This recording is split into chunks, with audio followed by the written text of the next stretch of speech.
वृन्दावनेश्वरी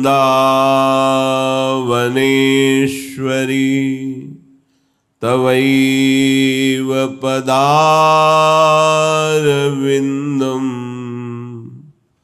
प्रेमामृतैकमकरन्द रसौघपूर्णम् हृद्यर्पितं मधुपते स्मरतापमुग्रं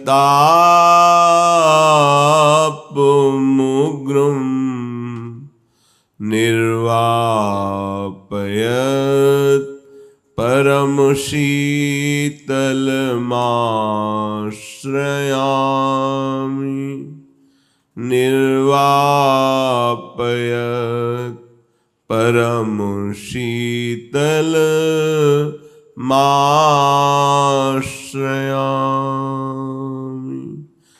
परम सच्चिदानंद घन प्रेमानंद स्वरूप नवनिभृत निकुंज महामहिम परम पावन श्री वृंदावन धाम।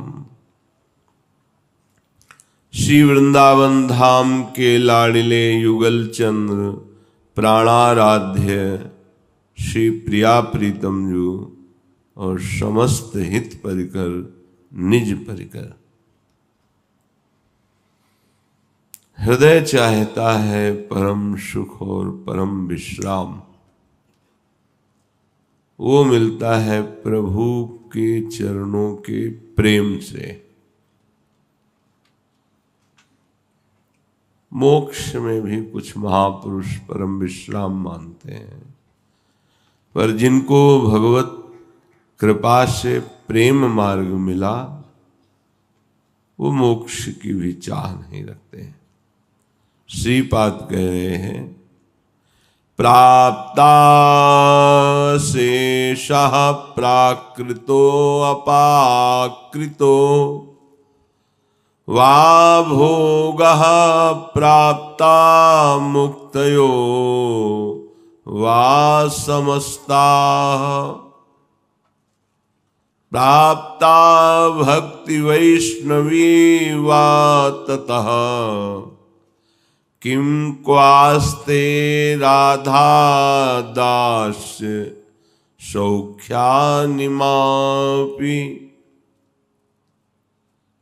अगर हम बहुत अच्छे सत्कर्म करते हैं, पुण्य करते हैं, दान करते हैं, नाना प्रकार के तीर्थाटन आदि करते हैं, पर हमारा लक्ष्य नहीं बना भगवत प्रेम या भगवत प्राप्ति, तो आपको प्राकृतिक सुख की बाहुल्यता प्राप्त हो जाएगी।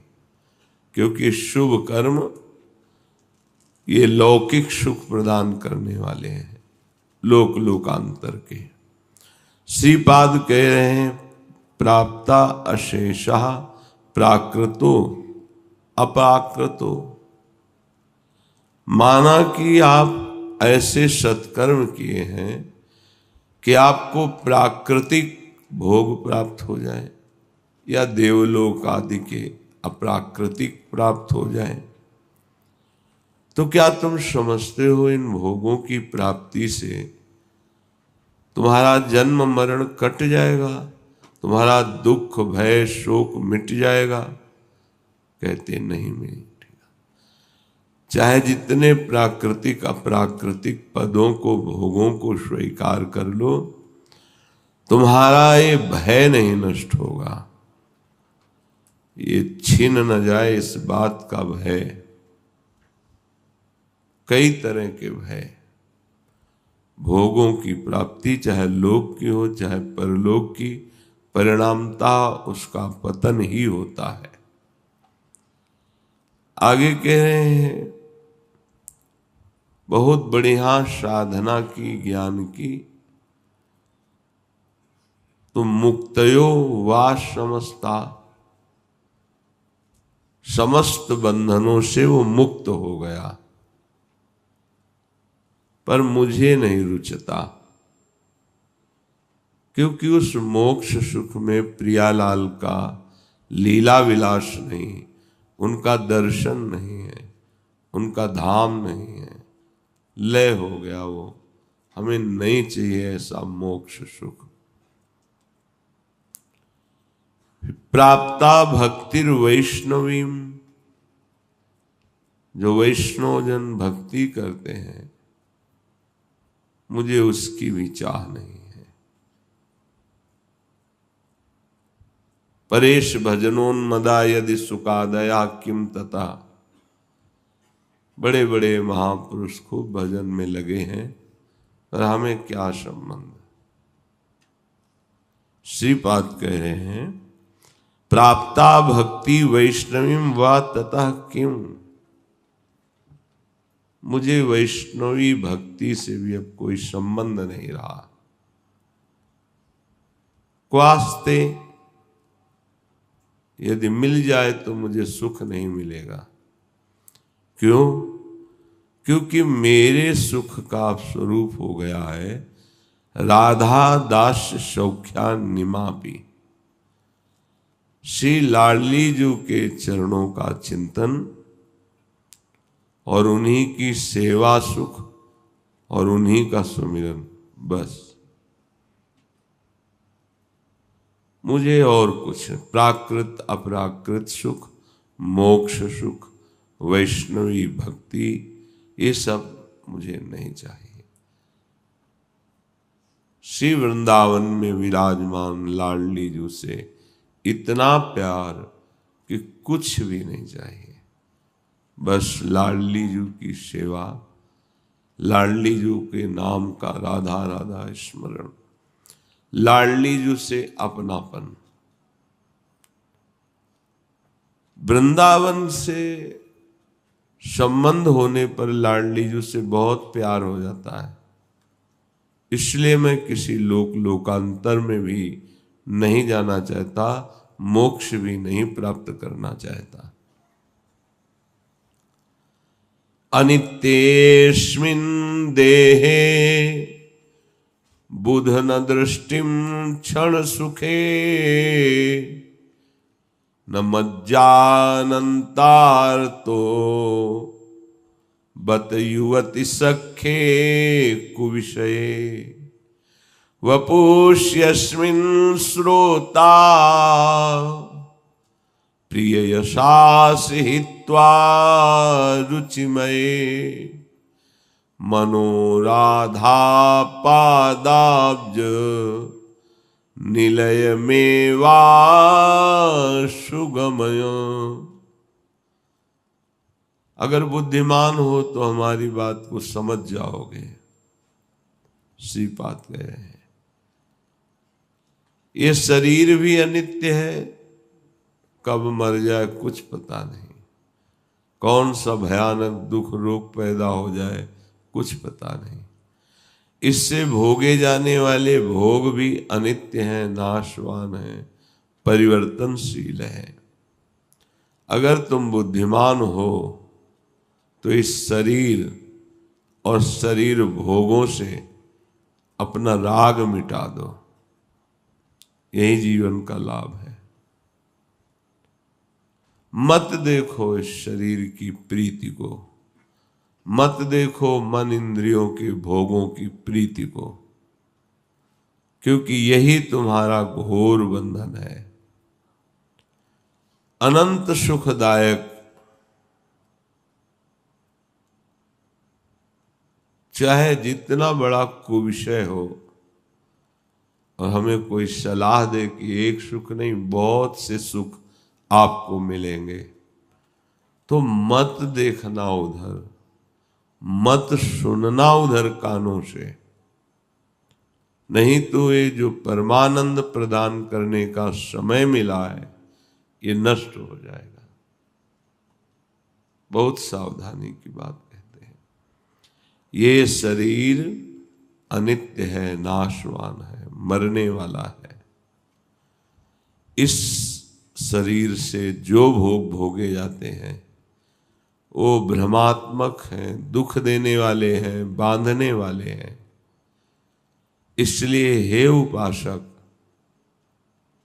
इस शरीर और शरीर संबंधी भोगों की प्रियता को नष्ट कर दो।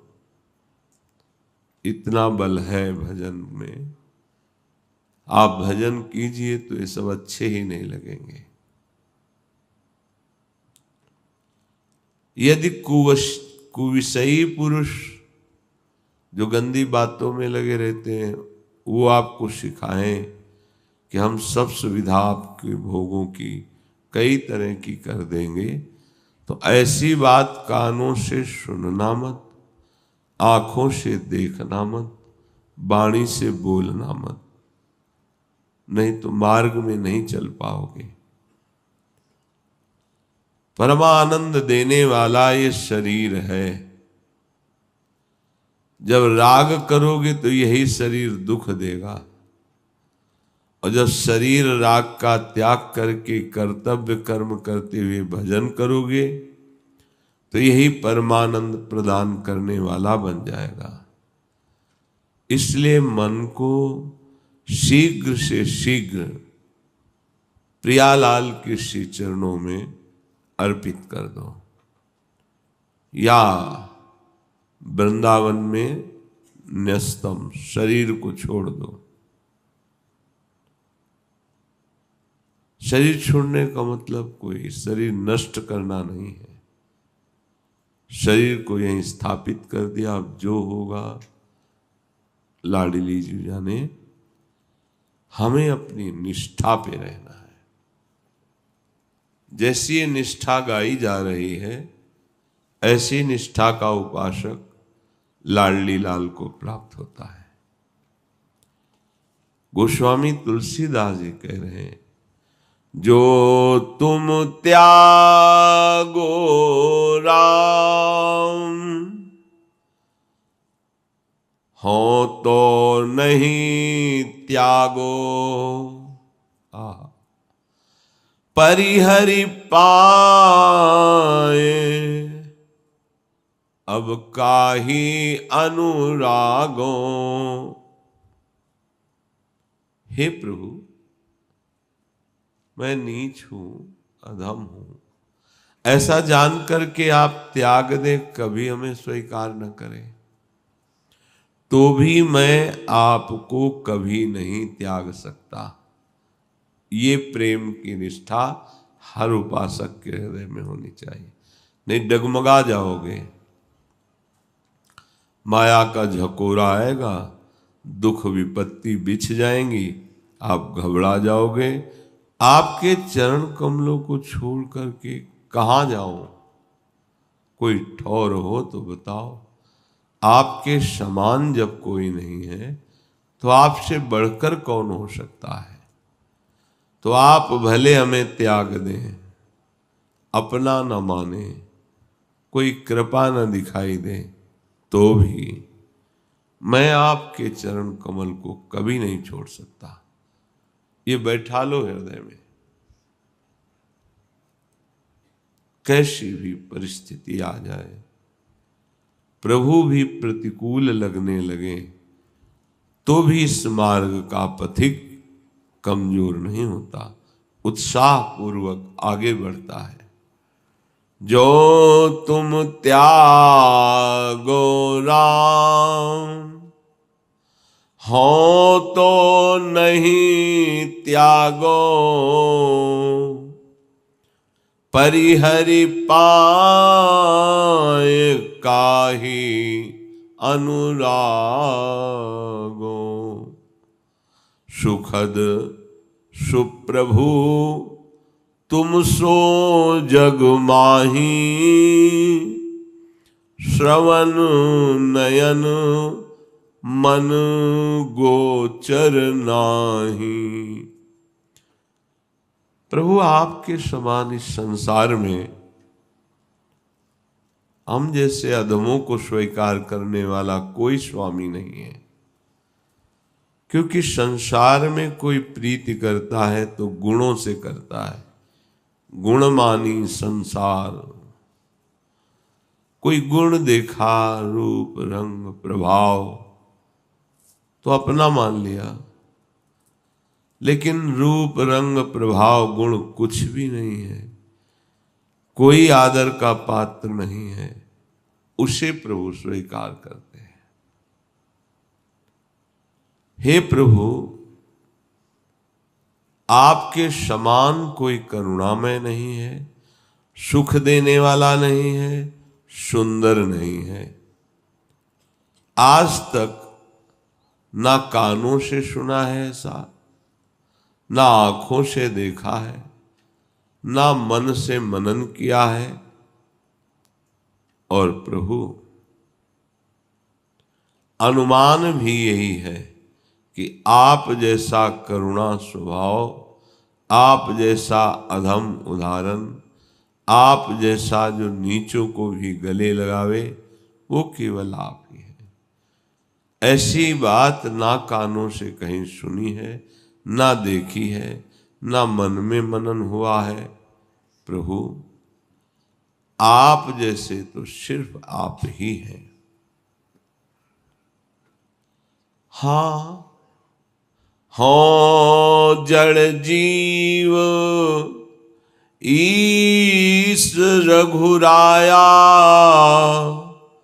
तुम मायापति हो बस माया। ये मैं नहीं कह रहा कि मैं अधिकारी हूं, आप स्वीकार करें। प्रभु, ऐसे मैं जड़ता को प्राप्त जीव हूं, जड़ता शरीर, शरीराभिमानी जीव हूं। आप समस्त जीवों के ईश्वर हैं। आप मायापति हैं और मैं माया के वश अधीन हूं, माया के वश होकर रहता हूं। पर प्रभु, हो तो कुजाचक स्वामी सुदाता, हो कपूत तुम हितु पितु माता। प्रभु, मैं एक बहुत कृतज्ञ भिखारी हूं, बदला नहीं दे सकता, मानता भी नहीं आपकी कृपा को। ऐसा कृतज्ञ स्वभाव है। और आप बड़े ही उदार स्वामी हैं। पर आपके सिवा मैं किसी से नहीं मांगूंगा, क्योंकि आप जैसा उदार स्वामी कोई है ही नहीं। हे प्रभु,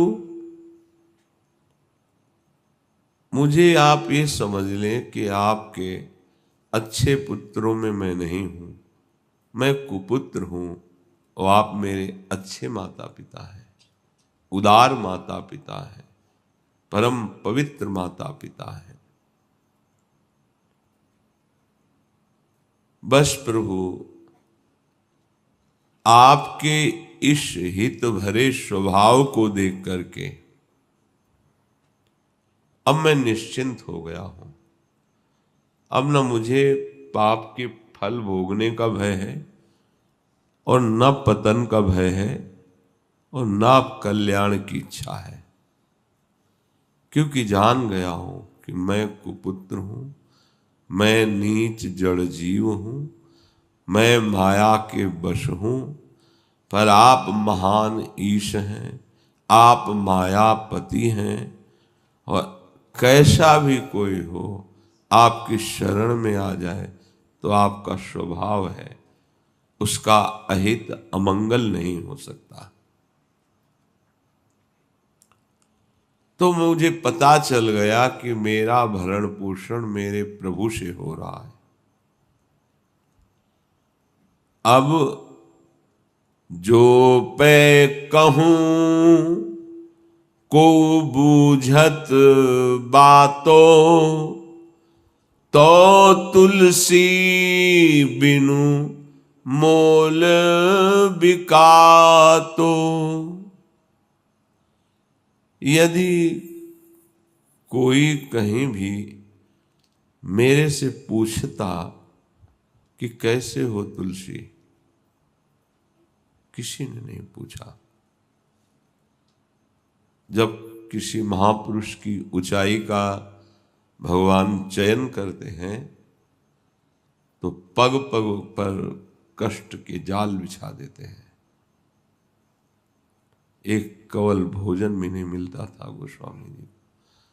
अगर भिक्षा के लिए दरवाजे पे खड़े हो जाते थे तो लोग तिरस्कार करके निकाल देते थे कि ये बड़ा अभागी है, जन्म लेते ही माँ को मार दिया, दासी ने सेवा की वो भी मर गया, पिता तो बिल्कुल विरोध में थे, देखने भी नहीं आते, देखना भी नहीं चाहते थे। तो जिसके दरवाजे पे जाते वहीं से भगा दिए जाते। कोई प्यार नहीं। कई दिन भूखे रहने पर स्वयं अन्नपूर्णा जगदम्बा वेश बदल के आई और गोस्वामी जी को भोजन पवाया। कह रहे यदि कहीं कोई मेरे से हित की बात पूछ लेता,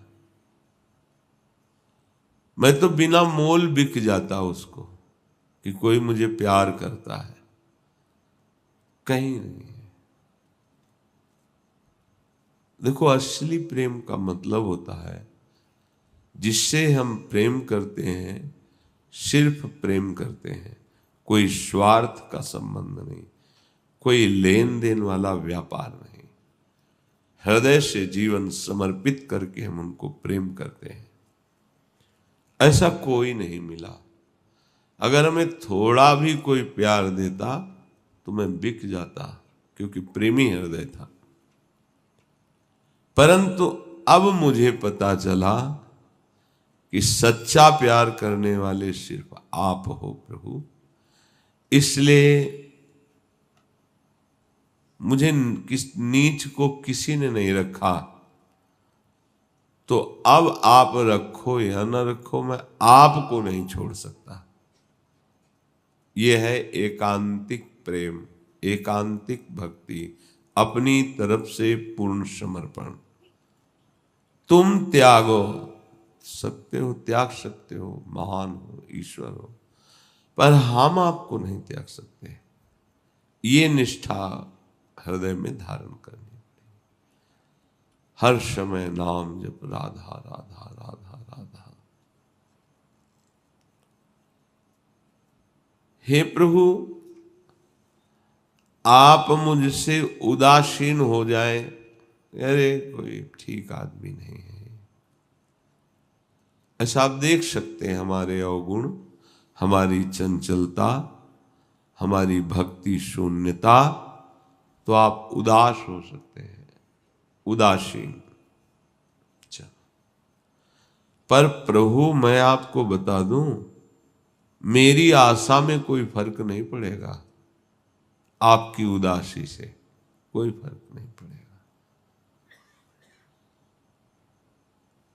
आप नाराज मत होइएगा, मैं आपके लायक नहीं हूं, पर आपके गले पड़ गया हूं, अब आपके सिवा मेरा कोई नहीं है। बहुत सुंदर हृदय के उद्गार हैं महापुरुषों के। ये अपना स्वार्थ पूर्ति करने वाले लोग पागल हैं, जो आपका नाम, आपकी चर्चा ना करके केवल विषयों की चर्चा, धन समेटना, भोग भोगना। गोस्वामी जी के ये पागल हैं। क्यों पागल क्यों है? अपने समय को व्यर्थ में नष्ट कर रहे हैं। अगर राम कृष्ण हरि नाम चल रहा है, सतमार्ग में चल रहे हो, अपने कर्तव्य का भगवत भाव से पालन कर रहे हो, तब तो ठीक है। प्रभु को भूले हुए केवल भोगों का संचय, स्वार्थ की बुद्धि, तो कह रहे हैं गोस्वामी जी पागल है। आयु का ठिकाना सेकंड का नहीं, कल्पना कल्पों की कर रहे हैं, व्यवस्था हजारों वर्ष की कर रहे हैं। आप जो हमारे ऊपर कृपा दृष्टि न किए होते तो मेरे अंदर ये बात ना आती कि मैं आपको नहीं छोड़ पाऊंगा। आपने ही कृपा दृष्टि करके मेरे हृदय में ये दृढ़ता दी है कि कुछ भी हो जाए मैं आपको नहीं छोड़ सकता। चाहे जितना कष्ट हो, परिस्थिति हो, मैं आपको नहीं छोड़ सकता। और आपको सही बताएं, जब आप ऐसा सोच लेंगे तो हर कष्ट में प्रभु आपको नहीं छोड़ सकते। वैसे चाहे ध्यान ना लगे, जब ज्यादा कष्ट है तो छाए रहते हैं दिमाग में, छाया रहता है नाम, पद की कृपालुता बरसती रहती है। बाहर से शरीर पीड़ा युक्त है, अंदर से हृदय में आनंद है। मैं आपसे कह रहा हूं प्रभु कि मेरे अभिमान की बात है कि मेरी आशा केवल आप में लग गई है। ये मेरे अभिमान का विषय है कि अब आशा केवल आपसे, आशा एक राम जी से दूजी आशा तोड़ दे, नाता एक राम जी से दूजा नाता छोड़ दे। ये पागलों की सी बातें हैं, अमुक मेरे, अमुक मेरे, अमुक संपत्ति मेरी, ये सब अभी शरीर छूट जाए सब खत्म हो गया। आपके सिवा कोई आशा नहीं रखूंगा प्रभु। मेघ पानी का दान करता है, प्राणियों के प्राण की रक्षा करता है, उसे कोई कमी थोड़ी है जल की।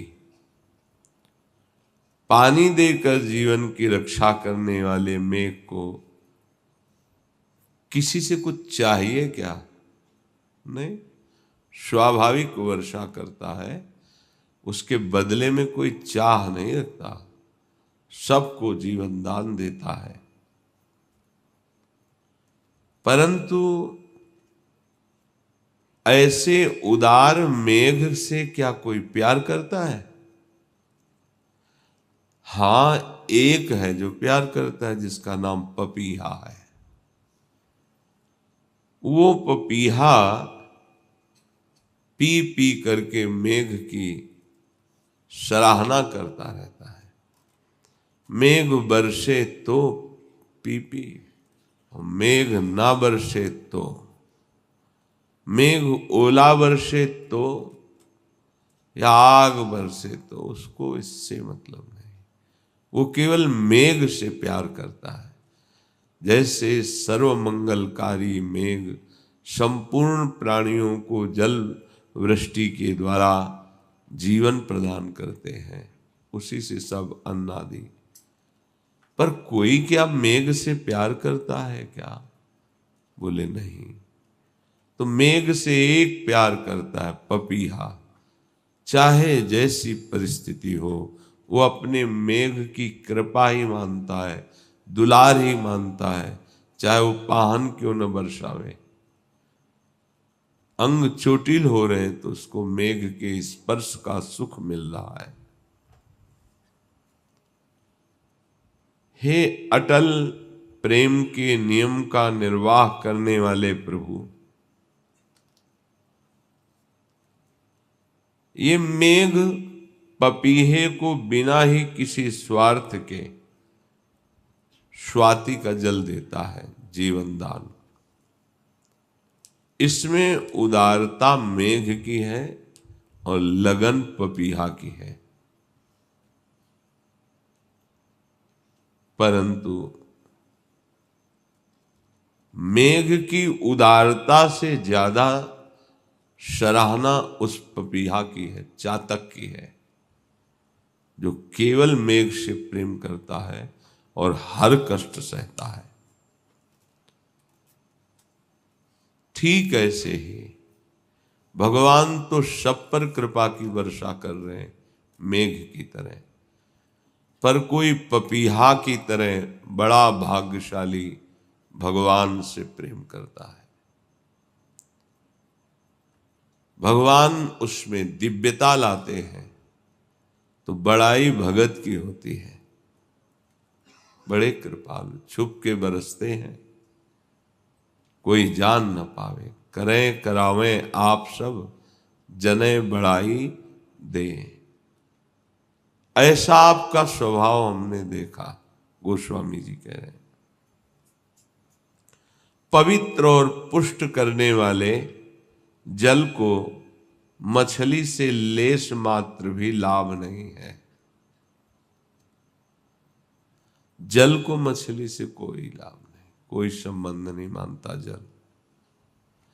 पर मछली इतना प्यार जल को करती कि जल के बिना जी नहीं सकती। ऐसे ही उपासक को यदि अनुभव हो कि भगवान हमें सुख नहीं दे रहे, हमारी रक्षा नहीं कर रहे, हमको ऐसा अनुभव नहीं हो रहा, तो इस कोटि का उपासक होना चाहिए। पहला बताया चातक, दूसरा बताया मछली। जल मछली से कोई संबंध नहीं रहता, लेकिन मछली जल से इतना संबंध रखती कि प्राण निकल जाए यदि जल से वियोग हो जाए। ऐसा उपासक होना चाहिए कि हम भगवान से कोई चाह, आकांक्षा, परिस्थिति सुधार की बात न कहें।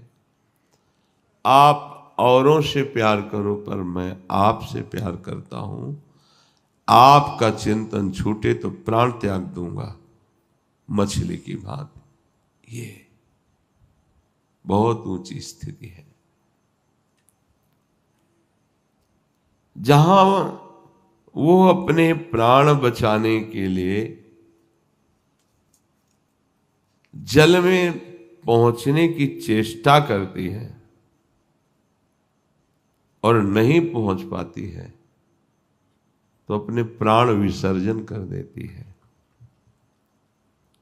पर जल तो जड़ वस्तु, वो जानता नहीं कि मछली इतना प्यार करती।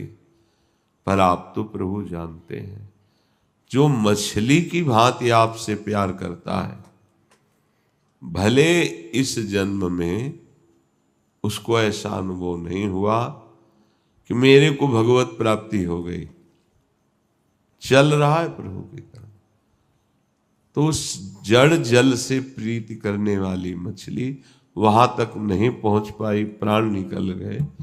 पर भगवान से प्रीति करने वाला उपासक जितने भी कदम चला है, शेष कदम भगवान चल के आ जाते हैं और उसके जब प्राण निकलते हैं तो भगवान की आनंद वृत्ति को प्राप्त होता है।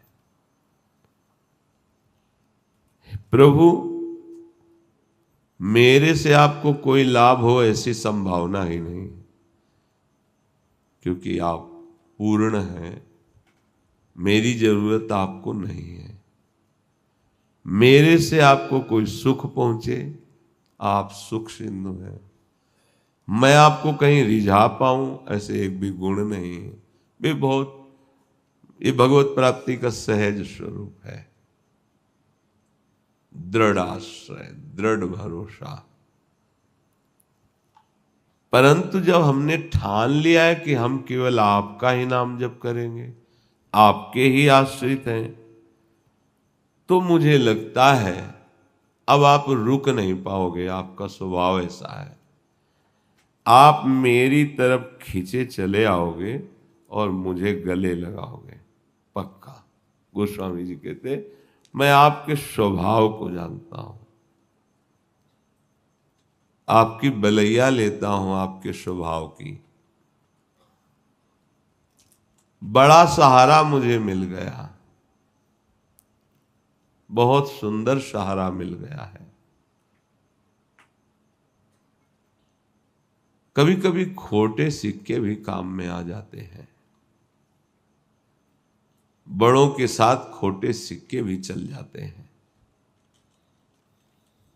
तो नाथ आपके जो असली भक्त हैं वो तो बहुत बढ़िया सिक्के हैं, पर जो हम खोटे सिक्के हैं, क्योंकि हम में वो प्रीति नहीं, वो सद्गुण नहीं, वो सेवा नहीं, नकली हम हैं पर हैं आपके। बहुत सुंदर बात। अब मेरी समझ में ये आया है कि आपसे बढ़कर आपका नाम है। अब हमने तो नाम को बहुत जोर से पकड़ लिया है। बहुत सागर से तर जाऊंगा कि नहीं तरूंगा, अब ये संशय नहीं रहा। अब तो हम पार हो जाएंगे। आपके दरबार की महिमा सुनी है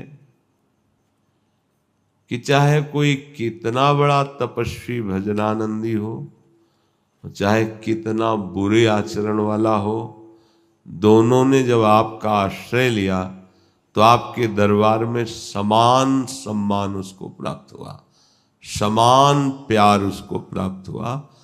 ऐसा नहीं हुआ कि वो तपस्वी है उसे ज्यादा और ये बुरे आचरण करके हमारी शरण में हुआ तो इसे तिरस्कार, ऐसा नहीं देखा। चाहे कोई आपके अनुकूल हो या आपके प्रतिकूल हो, हमने तो देखा दोनों को परम पद प्रदान किया। विभीषण अनुकूल और रावण प्रतिकूल, पद दोनों को एक ही मिला। रावण को मार करके परम पद और विभीषण को दुलार करके परम पद। पर हमने देखा कि आपने दोनों को परम पद प्रदान किया, दोनों मुक्त हो गए। इसीलिए प्रभु जो आपके अनुकूल आचरण करने वाले भजनानंदी हैं, उनका तो कल्याण आप दुलार करके करेंगे ही, पर जिनके आचरण पवित्र नहीं है, भजनानंदी नहीं है, आपके अनुकूल नहीं है, भरोसा है हमें कि उनका भी आप कल्याण कर देंगे। पकड़ो बात को। बात पकड़ने से हिम्मत आ जाती है। मेरा भी कल्याण हो जाएगा, क्योंकि जैसे तैसे हम प्रियाजू के हैं, उनकी शरण में हैं। तो हे नाथ, मन में सब चल रहा था इसलिए आपसे बात की है। कह देने से थोड़ा बात बिगड़ भी जाती है। बहुत सोचा कि मन ही मन रखें बात, पर रहा नहीं गया, आपसे कह दिया।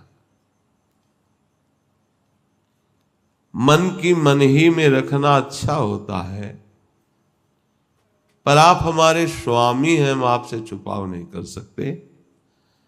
अब तुलसी के मन की हर बात आपके सामने है, आप देख लो, जैसा चाहो वैसा करो, पर हम आपको छोड़ने वाले नहीं। देखो भला अपनी स्थिति कैसी है। छोटे छोटे कष्टों में, छोटी छोटी अनुकूलता प्रतिकूलताओं में हम प्रभु के अस्तित्व को ही छोड़ देते हैं। और ये मार्ग बहुत नासमझी से अगर सुनोगे तो भय लग जाएगा। युधिष्ठिर जी महाराज से भगवान श्री कृष्ण जब परस्पर वार्ता करते हैं तो कहते हैं, हे युधिष्ठिर, मैं जिस पर कृपा करता हूं उसका सर्वनाश कर देता हूं। ना समझी इसीलिए शब्द बोला कि आप सर्वनाश का मतलब यही समझेंगे हमारा रुपया खत्म हो जाएगा, हमारा ये नहीं, ये बात नहीं है। कृपा अम्बरीश जी के ऊपर जो थी उतनी दुर्वासा जी के ऊपर नहीं थी, तो क्या अम्बरीश का सर्वनाश हुआ क्या? तो यहां सर्वनाश का मतलब है सर्व विकारों का नाश, सर्व रागों का नाश, जो आपको भगवत प्राप्ति में बाधा देने वाले। मैं जिस पर कृपा करता हूं उसका सर्वनाश कर देता हूं। तो तैयार रहो होली खेलने के लिए। अगर कदम रख दिया है भगवत मार्ग में तो अब जीवन की होली नंद नंदन के साथ ही खेलेंगे। इसमें भारी से भारी दुख भी आते हैं, क्योंकि आपका अंतिम जन्म होगा फटाफट हिसाब होता है। बहुत बड़े कष्ट को छोटे छोटे कष्टों में शीघ्र से शीघ्र दिया जाता है, क्योंकि अब उसका आवागमन नष्ट होगा। इसीलिए जो कम बुद्धि वाले लोग होते हैं वो कहते हैं कि देखो मांस खाता है, शराब पीता है, बड़ी मौज मस्ती में रहता है, माला चलाता है, भजन करता है, संत सेवा करता है और भी धार्मिक कृत्य, बहुत समस्या में फंसा है। नहीं नहीं, अभी तुम जान ही नहीं रहे हो। वो समस्या में नहीं, वो समस्याओं से मुक्त हो रहा है। आई हुई समस्याएं सब नष्ट होती हुई आगे बढ़ रहा है। वो जो है उस समस्याओं का संग्रह कर रहा है, पुण्यों का नाश हो रहा है उसके, पुण्य बल से खूब पाप करता है, और जब पुण्य क्षय हो जाते हैं तब पाप का प्रभाव प्रकट होता है। जो भजन करता है, हो सकता है ऐसा, जिस दिन से आप भजन ठानो उसी दिन से विपत्ति प्रतिकूलता शुरू हो जाएगी।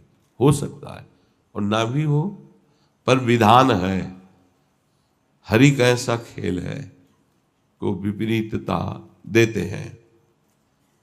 उपासक को दृढ़ हो जाना चाहिए कि हमारी जो जमा हुई कर्म है, पाप, अब वो जल्दी जल्दी नष्ट किए जाते हैं, क्योंकि हृदय में तभी दिव्य ज्ञान दिव्य प्रेम आएगा जब निष्पाप हो जाएगा।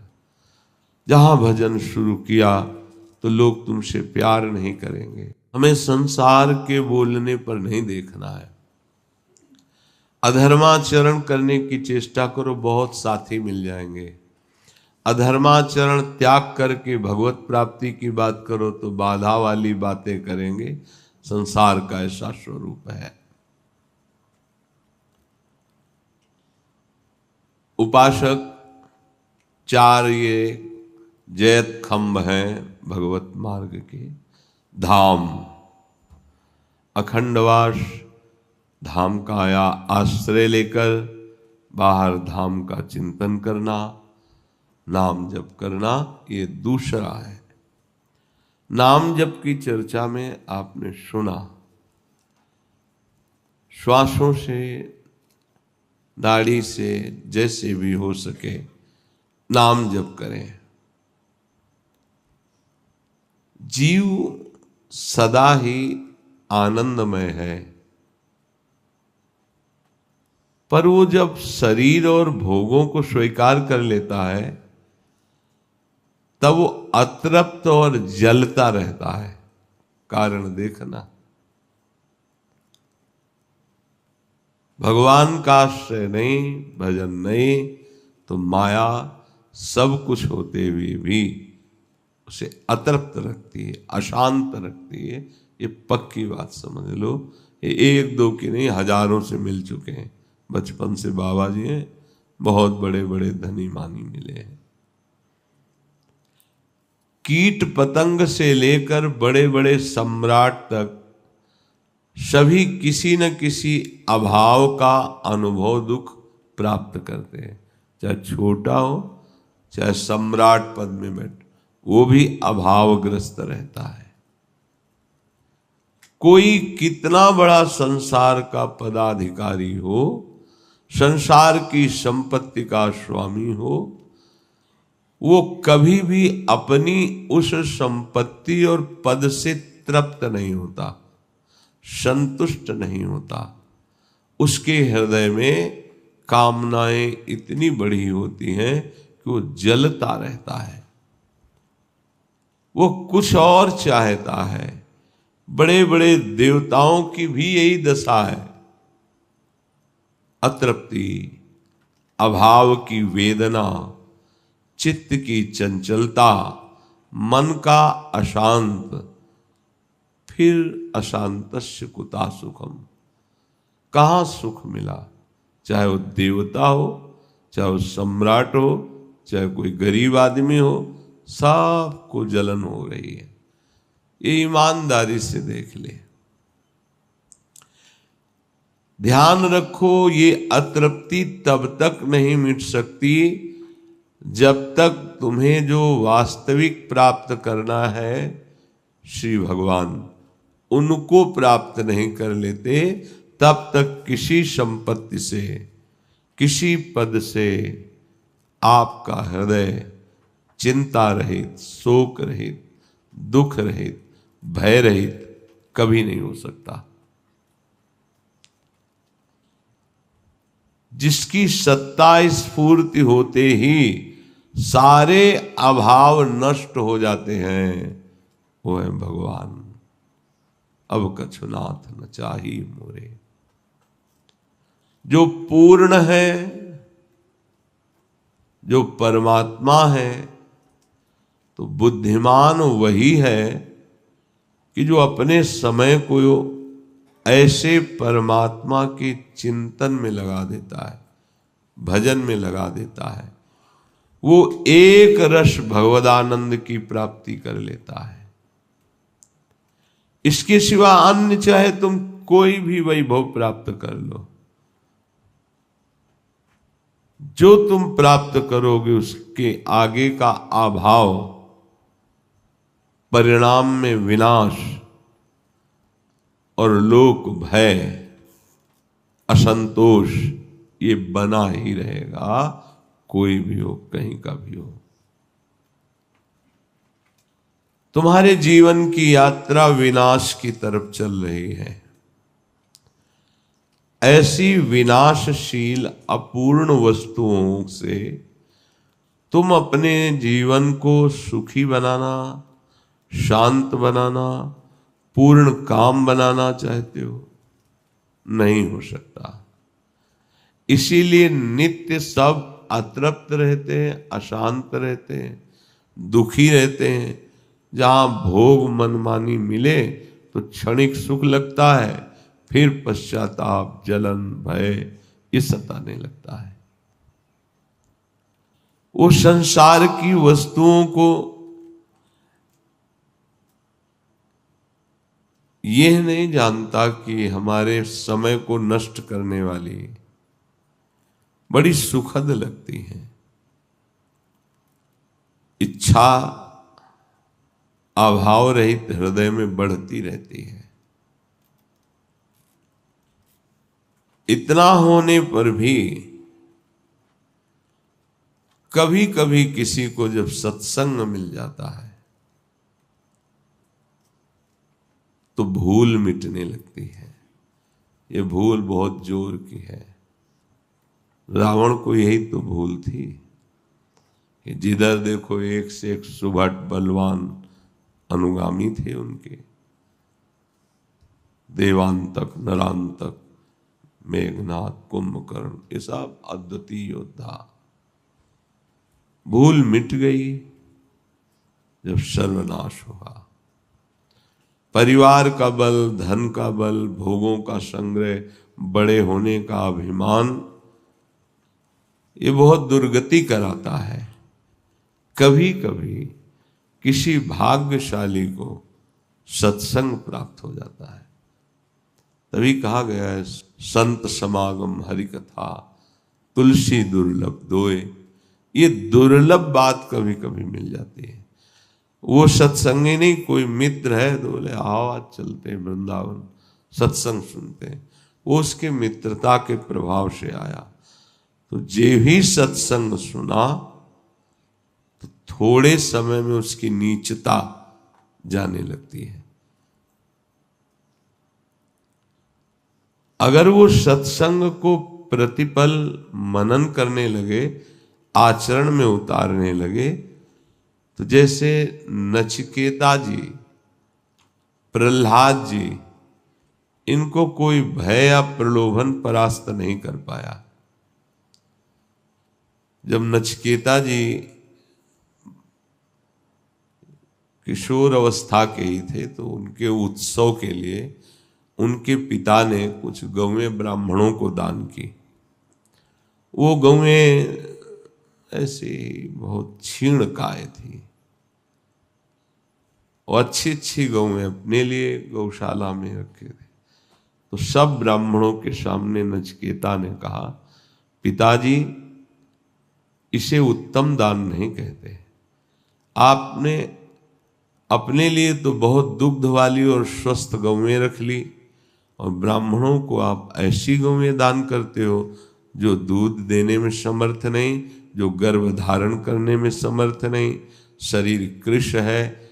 ये दान तो नहीं हुआ और ये मुझे अच्छा नहीं लगा। अब आप उत्तर दीजिए आपने ऐसा क्यों किया। तो बड़ा बुरा लगा ना समाज में ब्राह्मणों के सामने।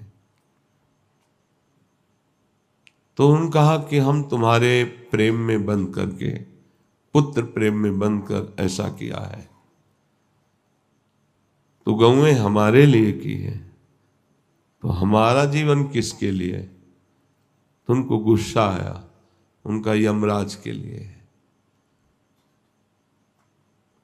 अब वो सिद्ध पुरुष थे उनके पिता, सीधे यमपुरी पहुंच गए नचिकेता जी।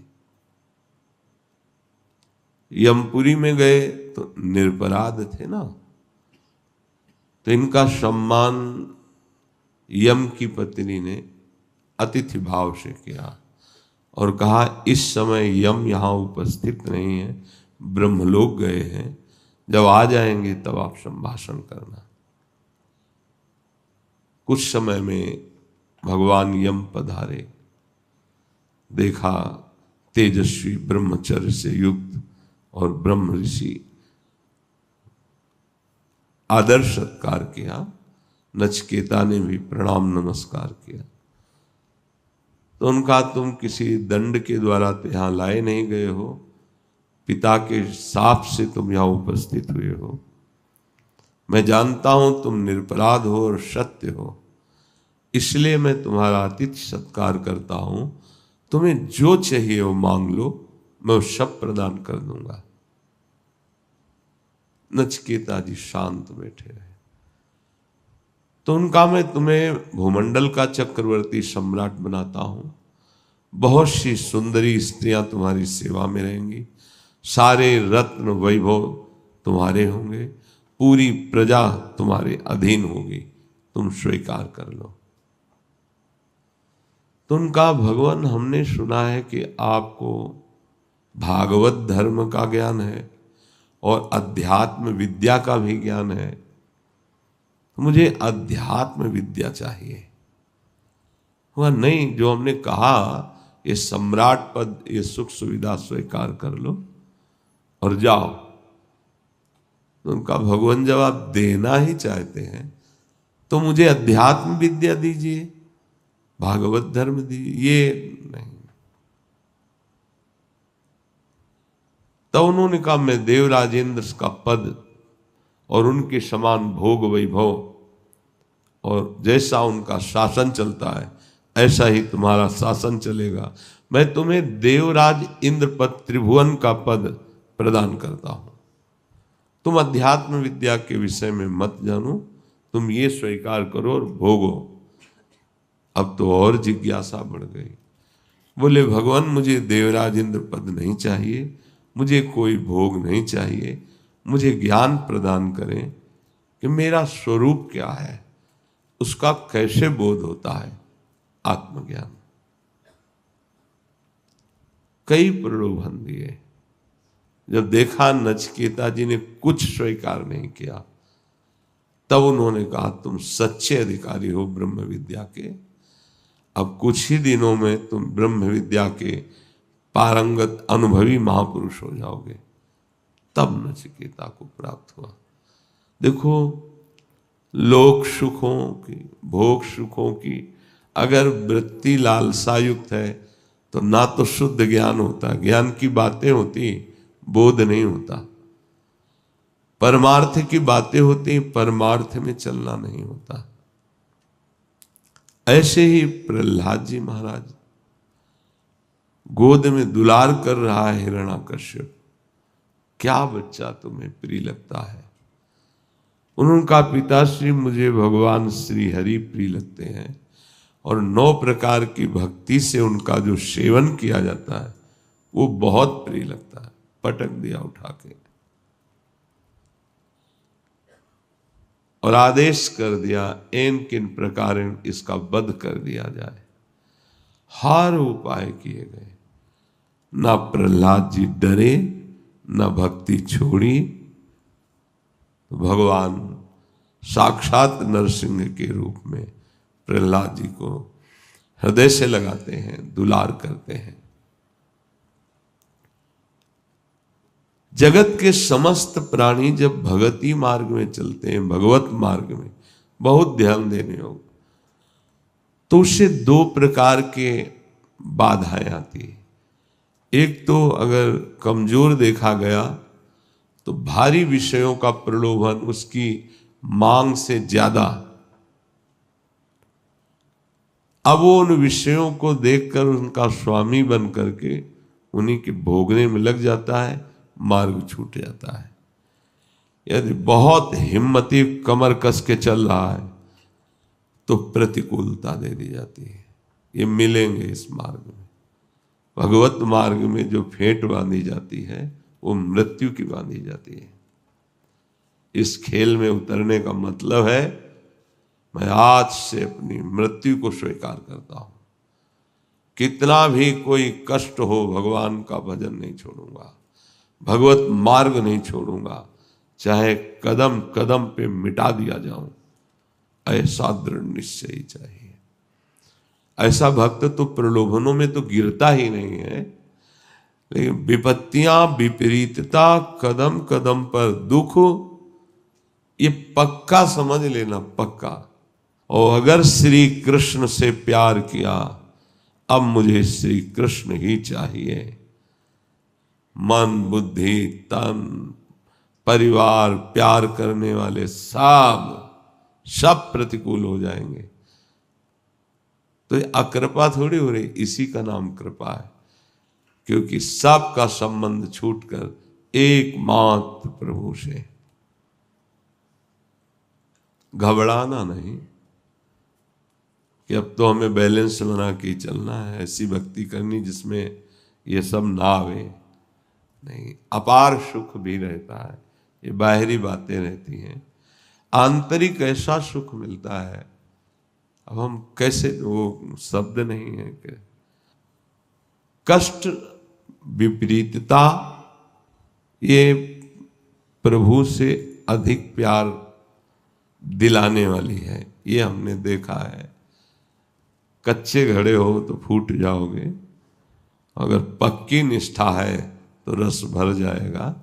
चाहे जैसी, बड़े बड़े महापुरुषों को देखो, रामकृष्ण परमहंस जी के गले में कैंसर था, डॉक्टरों ने कह दिया सत्संग नहीं करोगे। उन्होंने कहा हमारा जीना भी किस काम का, सत्संग तो होगा चाहे कैंसर बढ़े या मिटे। भाई जी महाराज के उदर में कैंसर था, सत्संग तो होगा, चले। तो जब तक रहना है तब तक गुण गाना है, जब आवाज ही न निकले वो बात अलग की बात। कदम पीछे नहीं, ये सूरवीरों का मार्ग है, कदम पीछे नहीं। अगर हम लड़खड़ा के चल सकते हैं तो हम चलेंगे, अगर होश है तो राधा राधा बोलेंगे, बेहोश स्थिति हो तो वो जाने, उनका काम जाने। कदम पीछे नहीं कि बुखार आ गया, ये हो गया, आज अनुपस्थित है। नहीं नहीं, ये प्रवचन नहीं है, जीवन है तुम्हारे सामने रखा। हमें जो सुख प्रभु की चर्चा, देखो हमारा जीवन प्रभु है, आज हो या 10 वर्ष बाद हो, एक सेकंड भी प्रभु से अलग नहीं। इसीलिए हम अंदर से बहुत आनंदित रहते हैं कि प्रभु ने संभाल दिया है। शरीर कष्ट में है, पद चल रहे हैं, पदों की भावना बन रही, बना रहे कष्ट, नाम चल रहा है, नाम चिंतन चल रहा है, एक खुशी, एक आनंद, प्रियाजू के पास जाना है, जब बुला लें उनके पास जाना है, एक मस्ती, एक आनंद। कष्टों को लेकर के पढ़ रहे हो कि हमें जुखाम है, हम सत्संग नहीं जाएंगे, भजन नहीं करेंगे, ठाकुर सेवा नहीं करेंगे, कच्चे घड़े हो, ये जिद्दी स्वभाव होना चाहिए। इसका महत्व मत रखे शरीर का, अरे मुझे तो रोग, कुछ रोग मुझे नहीं, कोई कष्ट मुझे नहीं। शरीर को है तो जितना शरीर राग है उतना ही पीड़ा होगी, नहीं तो नहीं होगी। हम इसके दृष्टा हैं, हम इसको देख रहे हैं क्या बिगड़ रहा है, क्या बन रहा है। हम शरीर नहीं है, हम भोक्ता नहीं है शरीर के। बहुत आनंद, इसलिए कहते बढ़ो अध्यात्म में।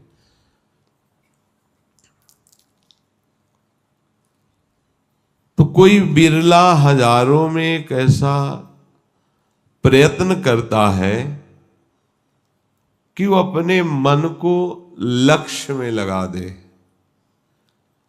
अधिकांश लोग तो जहां इस लक्ष्य पे चलते हैं तो अपने को श्रेष्ठ मानकर दूसरों की निंदा करने लगते हैं और वो भ्रष्ट हो जाते हैं।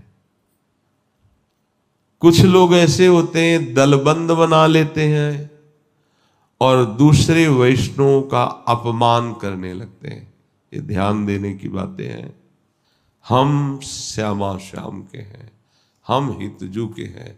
जिस संप्रदाय में झगड़ा हो, जिस संप्रदाय में राग द्वेष हो, जिस संप्रदाय से दूसरों की निंदा की जाती हो, हमारा कोई संबंध नहीं। संपूर्ण विश्व हमारे प्रभु का, और जो गुरुदेव ने हमें नाम मंत्र दिया वही हमारा जीवन। दूसरी हमारे अंदर ये बातें नहीं, और हम चाहते न रखना चाहिए। हमारा मार्ग है जो हमारे हरिवंश महाप्रभु ने दिया है। सर्वान वस्तु तया निरीक्ष परम स्वाराध्य बुद्धिर्मम। हमारे महाप्रभु ने कहा जैसी हरिवंश प्रपंच बंच सब ये काल व्याल को खायो, यह जिय जान श्याम श्यामा पद कमल संग शिर नायो। हमारे महाप्रभु ने कहा भावे माई जगत भगत भजनी। आप आचार्य को ना मानो, उनकी बात ना मानो और झगड़ा करो तो संप्रदाय नहीं है। एक दूसरे को नीचा दिखाना बहुत ही निकृष्ट भावना है। तो यहां कह रहे कि हजारों में तो कोई एक लक्ष्य पे चलना चाहता है। जब लक्ष्य में चलता है तो वो अपने को सर्वश्रेष्ठ मानकर दूसरों की निंदा करने लगता है। और कुछ तो ऐसे दलबंदी बना लेते हैं और झगड़ा आदि करके, अपमान आदि करके अपने मार्ग से भ्रष्ट हो जाते हैं। ऐसा मत सोचो कि आप अपने आचार्य के यश करके और दूसरे आचार्य की निंदा कर रहे हो तो तुम्हारे आचार्य प्रसन्न हो जाएंगे। नहीं, भूल कर रहे हो। वही तुम्हारे आचार्य हैं और वही जगत में सब आचार्यों के रूप में है। कभी आप प्रसन्न नहीं कर पाओगे। अपने साधन पथ को सर्वश्रेष्ठ समझना बुरा नहीं है, पर साधक के लिए तो ये आवश्यक बात है कि दूसरों को हीन समझना, दूसरों को अवहेलना करना, आज दुनिया में सबसे ज्यादा परमार्थ की बाधा यही खड़ी हो रही है। बड़े महापुरुष हैं वर्णन करने वाले। अपने मत को सर्वश्रेष्ठ मानकर उसका संसार में प्रचार करने के लिए वो बड़े बड़े अपराध करते हैं। वो महापुरुषों पर दोषारोपण करते हैं, उनकी बातों का खंडन करते हैं, उनसे द्रोह करते हैं, तो उनका हृदय भक्ति से नष्ट हो जाता है। कोई भी कृष्ण प्रेमी क्या वृषभानुनंदिनी की आराधना किए बिना कृष्ण को प्रीतम रूप में प्राप्त कर पाया है? आचार्यों को पढ़ना, पढ़ के देखना। राधा कुंड निवासी पूज्य श्री रघुनाथ दास गोस्वामी जी महाराज जगन्नाथपुरी से महाप्रभु के द्वारा प्रेरित होकर राधा कुंड निवास किए। रात दिन रसना उनकी राधा कृष्ण सोवत हो रसना रटे राधा कृष्ण सुनाम। और जब उनकी वाणी पढ़ी तो किंकिरी भाव से श्री जी के पक्ष में होकर लालजू के ऐसे, अगर कमल हाथ में हो तो भौरा वही मड़राएगा। श्री कृष्ण प्रेम आसक्त है, लाडली जो प्रेम का मूर्तिमान स्वरूप है। इसलिए उपासक को ऐसे लोगों का संग नहीं करना चाहिए। मांगना मिटा नहीं, द्वेष मिटा नहीं, अभिमान मिटा नहीं, और संप्रदायवाद लेकर दूसरे संतों का अपमान करना। हमारे हरि स्वयं श्री राधा सुधा निधि में कालिंदी तटकुंज मंदिर गतो योगेंद्र वद्यत पद ज्योतिर्ध्यान परा सदा जपतियाम प्रेमाश्रु पूर्णो हरि। राधा राधा राधा जपत हरि विवश तव नाम प्रतिपद विमल मनस्य तव ध्यान ते निमिष नहीं टरिबो। लालजू यदि राधा राधा रटते हैं तो लाडली जू भी रट रही है। श्यामेति सुंदर वरेति कोटि कंदन। तो यहां कह रहे कि कोई बिरला ही चलता है, फिर चलने वालों में भी कोई संप्रदायवाद लेकर के झगड़ा झंझट करता है, और कोई दलबंदी करके वैष्णवों का अपमान करता है, कोई अपने साधन को बड़ा समझकर दूसरे साधन की निंदा करता है।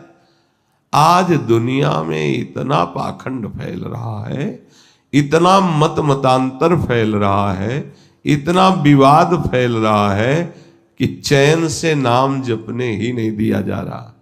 अपने यहां तो जब विठल विठल, तो हम विठल विठल गाते हैं। कुंज बिहारी श्री हरिदास, तो पहले ही बोलते कुंज बिहारी श्री हरिदास। हमें तो बिल्कुल भेद नजर नहीं आता, और अब हमें कोई समझा सकता नहीं, क्योंकि भट्ट हो गया है दिमाग बचपन से। जो समझ में आ गया वो किसी के समझाने से हम नहीं समझते, और हमारी समझ यहां से यहां तक एक होती है। जो हृदयस्थ गुरुदेव उपदेश करते हैं वही बात समझ में आती। सर्वान वस्तुतया निरीक्ष। कहीं कोई सियाराम बोले, राधे श्याम बोले, कृष्ण कृष्ण बोले, शिव शिव बोले, अरे चरण रज लो, माथे पे लगाओ और प्रार्थना करो कि तुम्हें जैसे भगवान के इस नाम में प्रेम है, ऐसे हमें राधा नाम में प्रेम हो। धन्य है आपका जीवन कि आप नाम जापक हो। ये लड़ाई झगड़ा और ये प्रायः शब्द सुनते होंगे, हम यही कहते कि हम वृंदावन वासी हैं, राधा उपासी हैं, हम तो राधा राधा राधा जपेंगे, ये हमारा प्राण है। पर आपको जो प्रिय लगे, आपको जो गुरुदेव ने दिया हो, आप उसी नाम को जपना। सब नाम भगवान की महिमा, नाम जपने से सब हो जाएगा। इसलिए यहां सावधान किया जाता है, जितने सत्संगी हो किसी की निंदा नहीं करनी, कोई मत मतांतर के झगड़े नहीं करने। श्यामा श्याम हमारे, और गुरुदेव हरिवंश चंद्रजू ने उनकी प्रीति का मार्ग दिया है। बस कहीं एक शब्द आचार्यवाणी में किसी झगड़े का लिखा हो तो हमें बताना। प्रीति की बात, तो हमें प्रीति की बात पकड़नी। बस एकमात्र श्री जी की प्राप्ति, उसके लिए कोई व्यवहार नहीं, कोई गुंजाइश नहीं, किसी भी तरह का बाधा रुकावट हृदय बर्दाश्त न करे। केवल एकमात्र लाडली का भरोसा। तो इसलिए सब लोग इस बात से बच के कि ऐसे बहिर्मुख पुरुषों की बातें न सुनी जाए। श्री राधा वल्लभ लाल।